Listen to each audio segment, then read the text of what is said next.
এটা হচ্ছে কি আমার হেয়ার স্টাইল একটা আমি ছোট্ট কাট করিয়েছিলাম এতটা। তো ভালোই লাগছে। কেমন লাগছে বলো? পুরা কাপুরি ভালো লাগছে বলো? পুরা আমার বর আমার খুব প্রশংসা করছে জানো? বলছে তোমাকে খুব ভালো লাগছে। সরি এটা মিথ্যে কথা বললাম। আমার বর আমাকে কখনো বলে না যে তুমি সুন্দর দেখতে। শুধু আমাকে বলে তুমি হচ্ছে কি কালুয়া। আমি সত্যি কি দেখতে কালুয়া?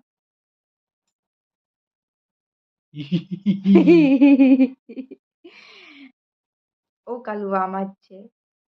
আমি যে রাইট? কালুয়া ও হচ্ছে কি কালুয়া, আমি হচ্ছে কি আমি কালুয়া নই। আমি উপলা পাসুন্ডি পাসুন্ডি দেখো আমার কত সুন্দর লাগছে। দেখো নিজের প্রশংসা নিজেকেই করতে হয়। কেননা আর বললাম না সবাই জানো। যাই হোক টাটা।